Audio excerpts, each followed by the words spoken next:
Well, I think you get the idea. Final Fantasy VII. Oh boy. Well, let's just say that from playing, or from watching playthroughs rather, of the remake, I think it's going along splendidly. Oh yes. Oh yes, very splendidly. In fact, all I'm worried about is that they're going to mess up some kind of twist in the story. Like there's these like twists and like sharp turns in the story that I think really act as kind of this punctuation, this like timeline along which everything else kind of goes through.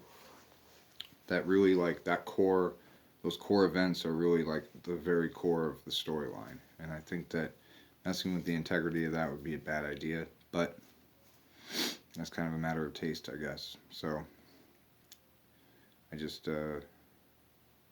already seen some things in the remake so far. Um, I saw quite a bit actually. It was way beyond the demo.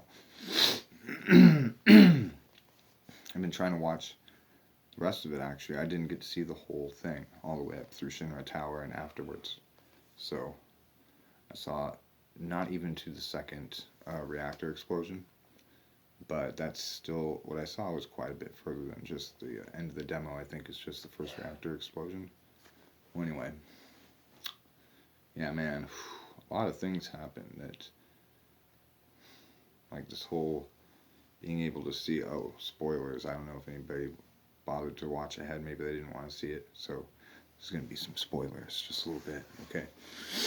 Um, and I bring them up because it kind of is. It's like a. It is something that kind of worries me about the way that they're going to go with the story. So, the whole thing about Cloud, first off, after that first Mako reactor explosion, he doesn't immediately, like in the original, go back and get his money, and then he's like, okay, fine, whatever, I'll do the next one because Tifa's, hot, and I want to, we know why Cloud stayed. But anyway, in the remake, they do kind of throw new twists in there. It's a very minor twist, but it's just a twist more on your expectations than something with the story, basically. I mean, it does, like, the whole thing with Jesse in the first one was kind of implied that, there would be some kind of maybe a love triangle between her and Tifa and Cloud, right? It was totally all implied, and then Jesse dies. Awesome. I mean, not awesome that she died specifically, but awesome that she did because they subverted yeah, they really subverted some expectations. And then like right after he really only sees he sees Jesse I think one time after he meets Aerith in the church, or whatever, technically for the second time. And then she's quickly replaced by her. And then bigger twist, we all know what happens to her later on when her and Sephiroth's sword go on a date, and with Destiny. So anyway, there's some things about the remake that do kind of worry me, and one of them is that thing with Aerith and Cloud and the weird ghosts. Oh my god, and she has like this like M. Night Shyamalan type power to well, it might not be something that she gave Cloud by having contact with him, but it's made to seem like some kind of catalyst of some kind. But anyway, so that little thing, and that's weird. And then the twist with the Jesse thing that I was talking about, it's kind of a mild twist, is Jesse and Cloud actually go on a mission together, like in the middle of the night. I believe unbeknownst to Barrett, Oh, Biggs, by the way, is basically Charlie Sheen. Like, I'm pretty sure that was intentional. And oh my god, it's just like Charlie Sheen in an 80s movie. Like, that young. He looks like he ran right off of the set of Platoon and then in Final Fantasy VII. Um, Wedge is ridiculous and weird. And, like, obviously the most cartoonish and wacky of all of the characters in the original one that were part of Avalanche. And to see him in like photorealistic, like real person, it's like the equivalent of uh, somebody in The Simpsons looking down at their hand, and it looks like this with five fingers, and it's like a realistic hand, and they're like because it's grotesque to them. That's kind of the effect with Wedge. Um, but Star Wars references aside, there's the Bigs, right? What else could you expect from a character named Wedge? I mean, it's like one of the forms that cheese can take, and Wedge is one of the forms that cheese can take, both in dialogue and body mass, I guess. You are what you eat. So, anyways, in and out his mouth comes cheese. It's coming and going. See?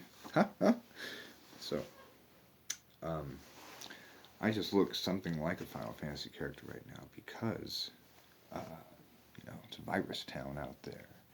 And so, gotta wear the Captain Crunch. Now, credentials aside, I've played Final Fantasy for a long time, and I'm actually at my dad's house right now for the duration of this outbreak. Excuse me. Italian nightclub, Jimmy John's. It was at his house when I was younger that I played Final Fantasy VII for the first time. The original, obviously. And so here I am. I was watching all of the footage until Square Enix. They actually filed a copyright claim, I believe, when I was in the middle of watching this. So I saw like the first third of the entire chapter that's going to be released. And it's just so crazy. There was another soldier, and you can see this is going to be a trend throughout the whole game this time. There was a soldier named Roche. He was a crazy flamboyant dancer, speed demon was his nickname. And he just seemed like so expected as a character. You look at some of the characters that have been in the Final Fantasy series, and other, like it's just in animes too. There's this same archetype that, anyway. So, it's pretty cool because it's an homage to the first motorcycle minigame part in Final Fantasy VII when you're escaping Shinra Tower. But this is during a different time. Obviously, this is much earlier. This is before the second reactor explosion. This is on a little mission that Jesse wants to go on. And Biggs and Wedge team along too. It's basically all of Avalanche except for Barrett and Tifa. But anyway, that was pretty cool actually. The fight plays out pretty cool. It's pretty well done, and like you actually don't get so annoyed by Roche. You kind of like see that him and Cloud already kind of have a relationship developing just because they've been fighting each other and they're both from Soldier. Well, effectively. We'll just say for now that Cloud's from Soldier, yeah. So, the Soldier Boy reference when Barrett called Cloud Soldier Boy, and he says that's ex-Soldier Boy. Soldier Boy. It's just brilliant. I don't know. It's like an excellent, just kind of vague enough insertion of real life into this universe. But, anyways, so now what they're doing by adding in all these quests that Cloud can take in between the story elements and the main storyline quests, that's pretty cool. But I feel like it's a great way to enhance and build upon the universe without adding or taking away a lot of from the story. It leaves it alone and adds in just like a bunch of other things. But it makes the game take so much, like the time it takes for you to do the first two reactors in the first game is like so small. But a lot of the things in Final Fantasy VII were smaller than they're going to be in the remake in duration and scale because uh, the gameplay just demands it. Like it's just like I don't know. It's like they could actually make it. I think they could have made it match pretty easily up to the timing in the first one. And basically, what we're getting instead is these chapters, and it might be better this way. We still have the original one, and I think the original one acts as, of course, like a perfect record rendering, I guess, of what it's trying to say, and exists as like a work of art. But being able to flesh out the world and add so much more into it is going to have a lot of its own benefits. So I think this is the direction they're going in. Is about as perfect as it could go in. I mean, it's about as close to perfect as it could be in terms of a remake that also builds upon the original. The materia system, it was interesting that Cloud's sword, his Buster sword, has the two holes. It was very interesting that as soon as you equipped materia onto his weapon, you can see the lights of the materia because they're like inserted into his weapon, and that was pretty interesting reinterpretation of his sword.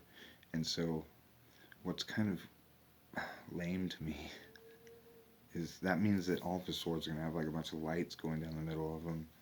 So that's weird, but yeah, yeah. There's some.